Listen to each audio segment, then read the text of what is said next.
From the Detroit Free Press, it's Tuesday, December 15th. Here are today's top stories, presented by Bush's Fresh Food Market. Calling all foodies, Bush's is hiring. Are you passionate about food, looking for growth, development, and excellent wages? Come grow with Bush's and apply online at bushes.com/join our team. That's Bush's, BUSCHS.com/join our team. For the Detroit Free Press, I'm Kristen Shamus, with news that might turn the tide of the coronavirus pandemic. Michigan was injected with a shot of hope on Monday when a Grand Rapids doctor rolled up his sleeve and became the first person in the state to get the long-awaited COVID-19 vaccine. At 12:04 p.m. Monday, Dr. Mark McClelland, a pulmonologist at Spectrum Health Butterworth Hospital in Grand Rapids, was given the highly anticipated Pfizer coronavirus vaccine. It had won federal approval just a day earlier. There were no needle jitters for McClelland, just pure excitement. He said he's witnessed too much pain and suffering brought by this deadly virus, that he was more than ready to get the immunization. He is one of 5 Spectrum Health workers to get the vaccine on Monday. 5 more healthcare workers followed later that afternoon at Michigan Medicine in Ann Arbor. There, Johnny Peoples, a registered nurse with Survival Flight, was the first to be vaccinated. Both health systems say they hope to expand to thousands of their employees in the days and weeks ahead, but there's limited supply. Michigan was allocated 84,825 doses of the vaccine in the initial batch that Pfizer shipped Sunday from its manufacturing plant near Kalamazoo. By Monday afternoon, several health systems said they had yet to receive their vaccine deliveries. To learn more, go to freep.com. I'm Dave Boucher with the Detroit Free Press. Michigan's 16 delegates to the Electoral College unanimously voted for President-elect Joe Biden and Vice President-elect Kamala Harris on Monday. Those votes, required by state law to be cast for Biden, helped the former vice president take another step toward assuming the presidency in January.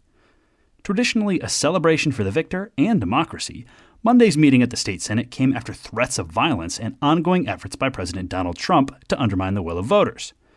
Trump continues to claim, without any evidence, that he won Michigan and several other swing states.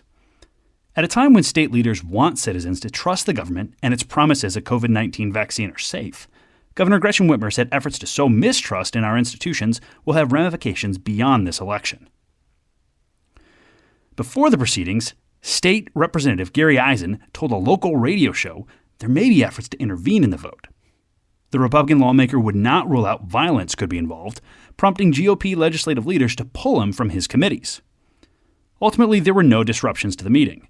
Several Republicans tried to enter the state capitol, closed for the proceedings to ensure safety. They were denied entry by Michigan State Police. Some Trump supporters want to send their own slate of electoral votes to Congress, a long-shot effort with little chance of success.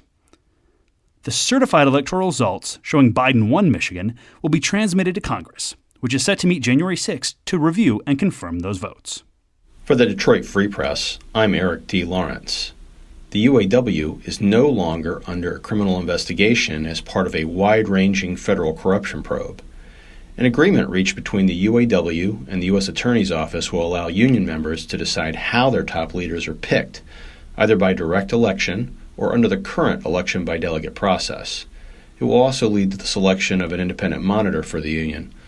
The agreement, assuming it's approved by a federal district court judge, ends a key chapter for the union. For years, the probe has been an open wound for the UAW, which has seen its clean image tarnished. 15 people, including 2 former UAW presidents and the one-time lead labor negotiator for Fiat Chrysler Automobiles, have been convicted. The corruption exposed involved millions of dollars in both union funds and money meant for worker training. In some cases, kickbacks were involved. Money was spent on everything from travel and fancy dinners to a Ferrari and jewel-encrusted pens. The government is continuing to look at other angles involving Ford and Fiat Chrysler. I'm John Wisely of the Detroit Free Press. Father Miroslav Kroll, the chancellor of Orchard Lake Schools in Oakland County, is being sued for sexual harassment. 2 men who once worked for Kroll claim in a federal lawsuit that he pressured them for sex. One accuser is a priest who reported to Kroll. The other accuser is a married man who worked on the campus.